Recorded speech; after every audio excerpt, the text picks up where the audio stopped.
सानिया मिर्जा। दोस्तों, आप सभी को भली भांति पता होगा कि सानिया मिर्जा एक समय के बहुत ही भारत के प्रचलित स्टार थी, जिससे कि हीरोइनों से ज़्यादा प्यार मिलता था और भारत के लाखों करोड़ों युवा उस पर दिल लुटाते थे, दिल न्यौछावर करते, जान न्यौछावर करने के लिए तैयार थे तथा उनका लाखों करोड़ों युवाओं का प्यार उनके प्रति था। लेकिन आपने देखा कि किस तरह से सानिया मिर्जा शादी भी की तो पाकिस्तानी मुल्क के शोएब मलिक से, जो कि पाकिस्तान जो है हमारा भारत का दुश्मन देश है, फिर भी उसे समझिए कि कितनी बेशर्मी ही आप बोल सकते हैं कि क्या उसे ज़रूरत थी कि उसने पाकिस्तान के युवा से शादी करने के लिए, और वो भी एक पत्नी को तलाक दे करके, तब जा करके शोएब मलिक जो था पहली पत्नी को तलाक दे करके तब फिर सानिया मिर्जा से शादी किया था। तो समझिए कि उसके द्वारा किस प्रकार से फैसला लिया गया होगा सानिया मिर्जा। लेकिन आप देख रहे थे कि किस तरह से सानिया मिर्जा को चाहने वाले भारत में लाखों करोड़ों युवा थे। उसमें बहुत सारे लोग थे जो कि काबिल थे, बहुत सारे मुसलमान भी थे। यदि उन्हें मुसलमान से ही शादी करना था तो भारत के ही जो मुसलमान युवा होगा, बहुत सारे ऐसे लोग थे जो बहुत ही प्रचलित थे, बहुत ही काबिल मुसलमान यहाँ पर भी हैं। लेकिन उनके साथ शादी न करके सानिया मिर्जा विदेशी, और वो भी हमारे दुश्मन मुल्क के शोएब मलिक से किया। और आज वही शोएब मलिक इतनी गलत काम करने के बावजूद भी,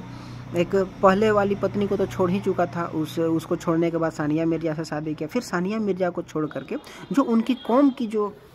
यही आदत है और रग रग में भरा हुआ है कि एक को छोड़ते जाना है, दूसरा को लाते जाना है, और वो सानिया मिर्जा को भी छोड़ करके तीसरी में आज हाथ लगा रहा है तथा तीसरी अच्छे को दे करके, नौजवान को दे करके उसे शादी कर रहा है, और इस आशा से कि ज़िंदगी उसके साथ अच्छी तरह से बिताई जाएगी। लेकिन यह उम्मीद तो नहीं है कि तीसरा हो गया तो चौथा नहीं आएगा, हो सकता है कि आ सकता है। लेकिन आप देख रहे हैं कि किस तरह से ऐसा हुआ, और आज वही सानिया मिर्जा को अपने मुल्क वापस लौटना पड़ रहा है, लेकिन साथ में उसे एक टैग मिल रहा है तलाकशुदा।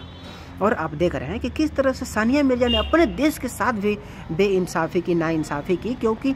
अपने मुल्क को छोड़ करके वो दुश्मन मुल्क के लड़के से शादी की, जिस मुल्क ने उसे इतनी धन दी, संपत्ति दी, शोहरत दिया, उतना प्यार दिया, लाखों करोड़ों युवा उसके दीवाने थे, लेकिन उन सबको ठुकरा करके वो दुश्मन मुल्क के लड़के से शादी करने का प्रयास की, और की भी ऐसा, और आज वो तलाकशुदा के रूप में वापस आ रही है अपने देश। लेकिन आप सोच सकते हैं कि किसी का कर्म जो होता है ना, उनका पीछा नहीं छोड़ता, क्योंकि जिसे इतनी भी समझदारी नहीं है कि आज हमारा जो दुश्मन देश का व्यक्ति है, जो एक पत्नी को छोड़ चुका है और आज हमें अपना रहा है, तो क्या गारंटी है उसकी कि वो हमें भी नहीं छोड़ेगा। लेकिन ऐसा ही हुआ। तो दोस्तों, यही आप देख रहे हैं कि किस तरह से आज भी शोएब मलिक अपने कौम के लिए हीरो बना हुआ है। उसके कौम के लोग उसे कभी गलत नहीं बोलेंगे, क्योंकि उनकी रग रग में यही चीज़ भरी हुई है कि एक को लाओ, दूसरे को छोड़ो, दूसरे को छोड़ो, फिर तीसरी को लाओ। यही सब उनके रग रग में भरा हुआ है, यही उनका पसंदीदा काम है, और इससे उनके कौम के किसी भी लोगों को इसमें कोई भी नाराज़गी नहीं होती है कि वो ऐसा क्यों कर रहा है, और जबकि उसी के समाज के लड़कियों के साथ वह दगा कर रहा होता है।